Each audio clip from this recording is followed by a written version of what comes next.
من صلاح جديد إلى مروان حديد، هكذا تخلص حافظ الأسد من خصومه. بعد أكثر من 50 عاما أسقط الشعب السوري نظام آل الأسد الذي نشأ بانقلاب عسكري قاده حزب البعث قبل 60 عاما، وهي سنوات طويلة قاد فيها حافظ الأسد نظامه بمختلف أنواع القسوة والعنف الممنهج ليورثها لابنه من بعده كما سنرى. ففي 8 مارس آذار عام 1963 نفذ مجموعة من الضباط البعثيين انقلابا عسكريا استحوذوا من خلاله على السلطة في سوريا بقيادة الرئيس ناظم القدسي والحكومة المنتخبة برئاسة خالد العظم. وقد ضم ذلك التنظيم أسماء بارزة مثل محمد عمران وصلاح جديد وحافظ الأسد وأحمد المير وعبد الكريم الجندي، وسرعان ما تمكنوا من فرض سيطرتهم الكاملة على الدولة. ولم يتجاوز أعضاء حزب البعث المدني 400 عضو، وهو عدد قليل لتولي إدارة البلاد. وأمام هذا الوضع قرر المكتب التنظيمي للحزب زيادة عدد الأعضاء بشكل عاجل، وبحلول عام 1966 دخل إلى الحزب الآلاف من مداخل عائلية وطائفية. ولهذا السبب كتب الدكتور منيف الرزاز الأمين العام للقيادة القومية لحزب البعث آنذاك محذرا من تزايد الانقسام الطائفي داخل الحزب والدولة، وأشار إلى أن التكتلات الطائفية بدأت تظهر بوضوح، إذ تحول الحديث عنها من الهمس إلى العلن. انقلاب عام 1966. رغم أن أمين الحافظ وهو رجل سني كان رئيس البلاد ورئيس المجلس العسكري ووزير الدفاع آنذاك، فإن الضباط العلويين البارزين مثل صلاح جديد وحافظ الأسد تمكنوا من حشد دعم قوي من وحدات عسكرية ذات أغلبية علوية، فقويت مراكزهم داخل الجيش والدولة. ومع إقصائهم اللواء محمد عمران أحد أبرز القادة العلويين من البلاد ونفيه إلى لبنان، صعد صلاح جديد إلى منصب رئيس أركان الجيش. وفي النصف الثاني من عام 1965 وجه أمين الحافظ اتهامات علنية لصلاح جديد بأنه يعمل على تشكيل كتلة نصيرية علوية داخل الجيش، مما أدى إلى انقسام الجيش إلى كتلتين متنافستين: الكتلة السنية بقيادة أمين الحافظ، والكتلة النصيرية العلوية بقيادة صلاح جديد وحافظ الأسد. وكانت الانقسامات الطائفية والاستقطاب العلني بين الكتل السنية والعلوية داخل الجيش السوري وحزب البعث سببا في تسريع انقلاب 23 من فبراير شباط عام 1966 بقيادة صلاح جديد وحافظ الأسد، وبدعم بارز وقوي من الضابط الدرزي سليم حاطوم، مما أدى إلى إسقاط أمين الحافظ وإبعاده إلى لبنان بعد هزيمة يونيو حزيران عام 1967. كان الانقلاب نقطة تحول هيمنت فيها القيادات العسكرية العلوية على مفاصل الدولة كلها، فقد تولى صلاح جديد منصب الأمين العام المساعد للقيادة القطرية لحزب البعث، بينما صعد حافظ الأسد من قائد لسلاح الطيران إلى منصب وزير الدفاع، تاركين واجهة مدنية ضعيفة على رأس السلطة يمثلها نور الدين الأتاسي، وهو رئيس رمزي سني لم يكن يملك أي نفوذ حقيقي. إعدام سليم حاطوم. جاء وقت التخلص من سليم حاطوم الضابط الدرزي الذي لعب دورا رئيسا في نجاح انقلاب 23 من فبراير شباط عام 1966.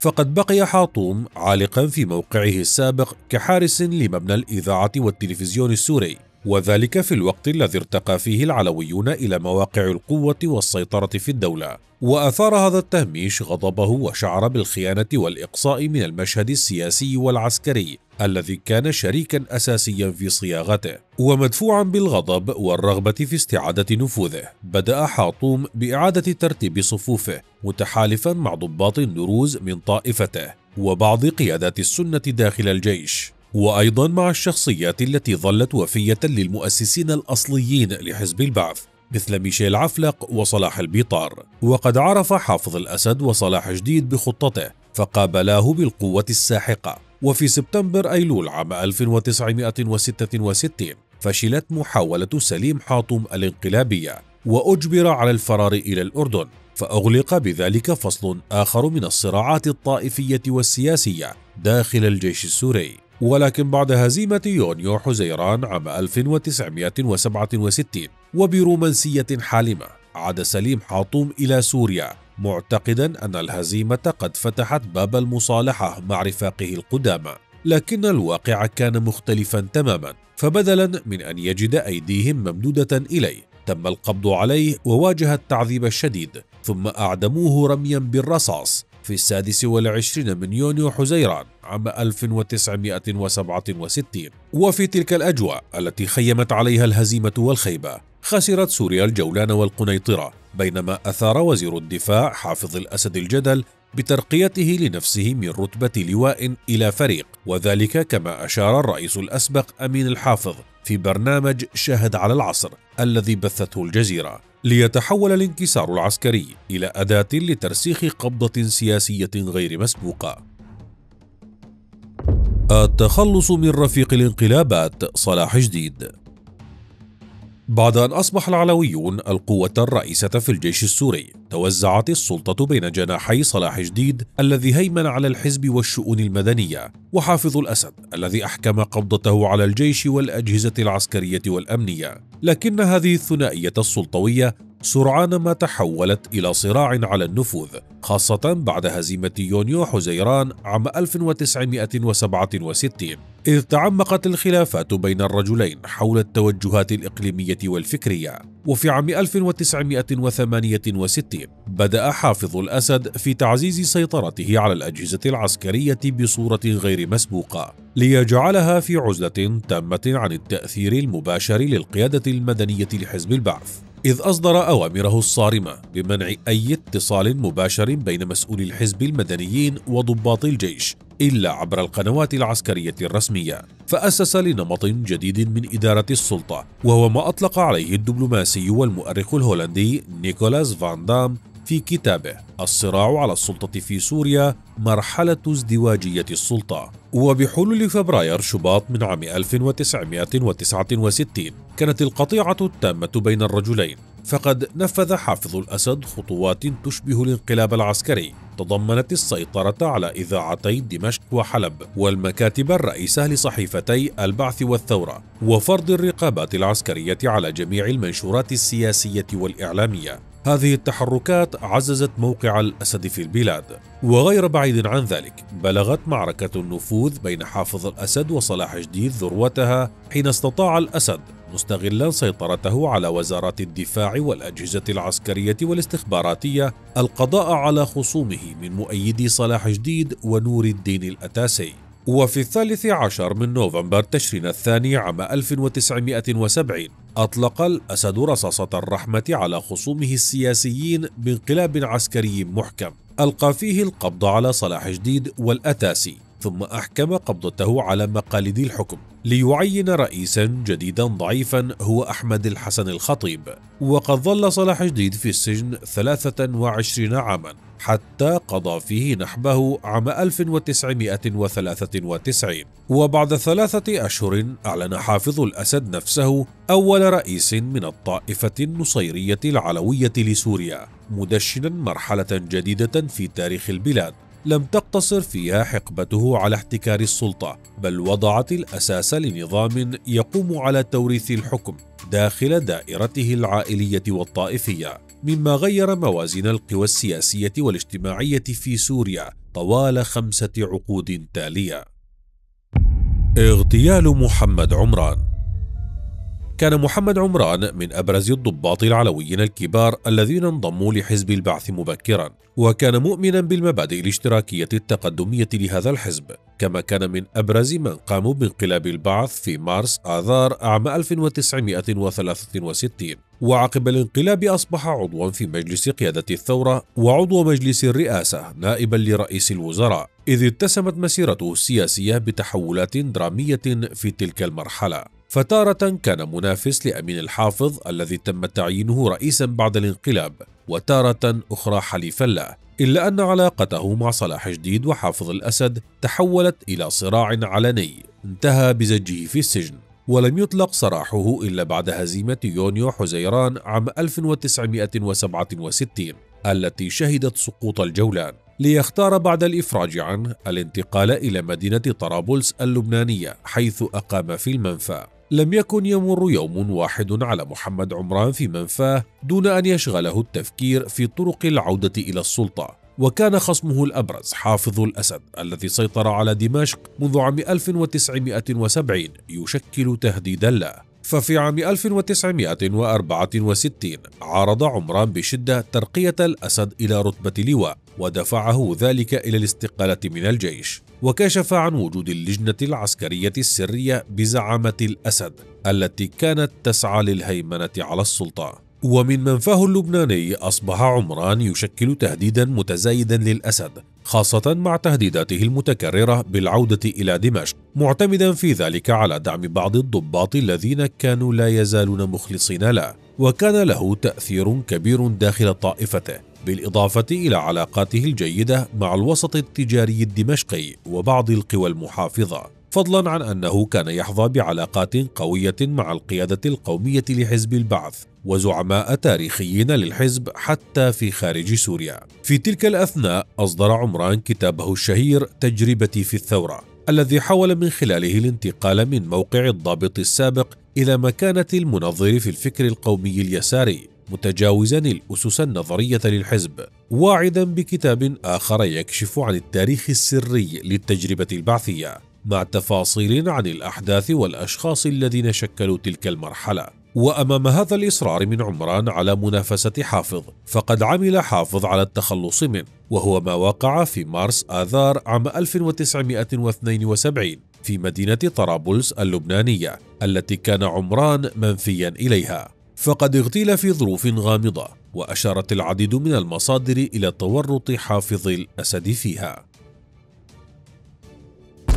مجزرة حماه والانتقام من الإخوان المسلمين. في عام 1964 كانت مدينة حماه مسرحا لأحداث محورية في تاريخ سوريا عرفت باسم أحداث جامع السلطان، وقد اندلعت هذه الاحتجاجات كردة فعل شعبي واسع على سياسات حزب البعث التي ركزت السلطة في يد فئة محددة وقيدت الحريات العامة. وامتدت هذه المظاهرات من حماه إلى مناطق أخرى تعبيرا عن رفض شعبي شامل لتوجهات النظام الجديد الحاكم. تصاعدت الأحداث بسرعة إذ لجأ الجيش السوري إلى التدخل العسكري لقمع الاحتجاجات، وحاصر مسجد السلطان في قلب حماه، ثم استخدمت القوة المفرطة بما في ذلك قصف المئذنة، وأسفرت الأحداث عن مقتل عشرات المدنيين، ولا شك أنها تركت أثرا عميقا في الذاكرة السورية كأحد أوائل المواجهات الدامية بين الشعب والنظام البعثي. ومع صعود حافظ الأسد إلى السلطة بعد انقلاب عام 1970 بدأت سلسلة من الأحداث التي شكلت ملامح حكمه القمعي، إذ استهل عهده بحملات اعتقال واسعة استهدفت معارضيه، ثم أتبعها بخطوة سياسية كبرى عام 1973 عبر إصدار دستور جديد منح فيه نفسه صلاحيات مطلقة أحكم فيها قبضته على السلطات الثلاث التنفيذية والتشريعية والقضائية. وقد أثارت هذه الخطوة استياء شعبيا كبيرا في جميع أنحاء سوريا، وكان الغضب أشد وضوحا في مدينة حماه معقل الإخوان المسلمين، حيث خرجت احتجاجات قوية عرفت بأحداث الدستور، وفي المقابل رد النظام بقوة وأطلق حملة اعتقالات واسعة شملت أبرز المعارضين، خصوصا ممن دعا للتصدي لسياسات الأسد والبعث. وفي مواجهة سياسات القمع الوحشي الممنهج ظهرت حركة معارضة مسلحة بقيادة مروان حديد الذي انشق عن جماعة الإخوان المسلمين وتبنى العمل المسلح، وأطلقت هذه المجموعة على نفسها اسم الطليعة المقاتلة، وبدأت بتنفيذ سلسلة من الاغتيالات السياسية مستهدفة رموز النظام والشخصيات العليا فيه، وبلغ التصعيد ذروته في 16 من يونيو حزيران عام 1979 عندما هاجمت مدرسة المدفعية في حلب وقتلت عددا من الضباط العلويين. وفي 26 من يونيو حزيران عام 1980 تعرض حافظ الأسد لمحاولة اغتيال فاشلة ألقى باللوم فيها على جماعة الإخوان المسلمين ودفعته إلى الرد بعنف، فقاد رفعت الأسد أخو حافظ حملة قمعية شملت مجزرة سجن تدمر، وفيها قتل أكثر من 1000 سجين أغلبهم من الإسلاميين. ثم تبع ذلك إصدار المرسوم التشريعي رقم 49 في 7 من يوليو تموز عام 1980 الذي حظر الانتماء إلى جماعة الإخوان وفرض عقوبة الإعدام على أعضائها. وقد استخدم الأسد هذا القانون لتبرير الحملات العسكرية والأمنية والاعتقالات والإعدامات الواسعة بذريعة القضاء على التنظيم. كانت مدينة حماة معقلا بارزا لجماعة الإخوان المسلمين، حيث احتضنت عددا كبيرا من أعضائها وشهدت انتفاضات متكررة على حكم حزب البعث وحافظ الأسد منذ الستينيات. وأمام هذه الإجراءات التعسفية خططت الطليعة المقاتلة في عام 1981 بالتنسيق مع مجموعة من الضباط الأحرار داخل الجيش للإطاحة بالنظام، إلا أن المحاولة فشلت بعد تسرب المعلومات إلى الأسد الذي رد بقرار شن عملية عسكرية حربية واسعة على حماة. ففي فبراير شباط عام 1982 نفذت القوات السورية اقتحاما عنيفا للمدينة باستخدام القصف المدفعي والطائرات والدبابات والقوات البرية، تبعه حصار وقتال بري انتهى بمجزرة كبرى شملت إعدامات جماعية وعمليات قتل عشوائي واغتصاب للنساء وبقر لبطون الحوامل، مخلفة نحو 40,000 قتيل وآلاف الجرحى والمعتقلين وتدمير أحياء كاملة، لتصبح مجزرة حماة جرحا عميقا في الذاكرة السورية المعاصرة. نفي رفعت الأسد. كان رفعت الأسد ضابطا في الجيش السوري منذ أواخر خمسينيات القرن الماضي، وقد دعم انقلاب عام 1963 ثم تولى قيادة قوة أمن خاصة تابعة للجناح العسكري لحزب البعث، وسرعان ما لعب دورا محوريا في دعم انقلاب أخيه حافظ عام 1970 للإطاحة بصلاح جديد والسيطرة على الحكم. وفي عام 1971 أعطي الضوء الأخضر لتأسيس وحدته العسكرية الخاصة المسماة سرايا الدفاع، التي سرعان ما أصبحت قوة عسكرية مستقلة وقوية بفضل التدريب والتسليح الذي وفره الاتحاد السوفيتي، مما عزز نفوذه العسكري والسياسي في البلاد، وأصبحت هذه القوة اليد الباطشة لحافظ الأسد في البلاد. وعقب مرور ما يقرب العامين على مجزرة حماة، شهدت سوريا تطورات خطيرة في نوفمبر تشرين الثاني عام 1983 عندما أصيب حافظ الأسد بأزمة قلبية وضعت نظامه على المحك. ففي غيابه عقدت القيادة القطرية لحزب البعث اجتماعا استغله شقيقه رفعت لنشر سرايا الدفاع حول مقر القيادة، مما أثار مخاوفا من حدوث انقلاب داخلي. وخلال الاجتماع طالب رفعت بإقالة قادة بارزين مثل علي دوبة مدير المخابرات العسكرية وعلي حيدر قائد القوات الخاصة، مهددا باحتلال دمشق إذا رفضت مطالبه. ولكن استعادة حافظ الأسد لصحته في فبراير شباط عام 1984 كانت نقطة تحول حاسمة، إذ بدأ بتفكيك نفوذ رفعت وأمر باعتقال مساعده العقيد سليم بركات. وفي خطوة هدفت لاحتواء الأزمة قرر تعيينه نائبا له منهيا التهديد المباشر لقواته. وبحلول أواخر أبريل نيسان عام 1984 استوعب رفعت الأسد أن موازين القوة انقلبت لمصلحة شقيقه حافظ، فقبل بالشروط المفروضة عليه، إذ تم دمج سرايا الدفاع ضمن الجيش السوري لتصبح الفرقة الرابعة بقيادة ابن حافظ باسل الأسد ابن 22 عاما وقتئذ، بينما اختار رفعت المنفى طواعية والسفر إلى موسكو.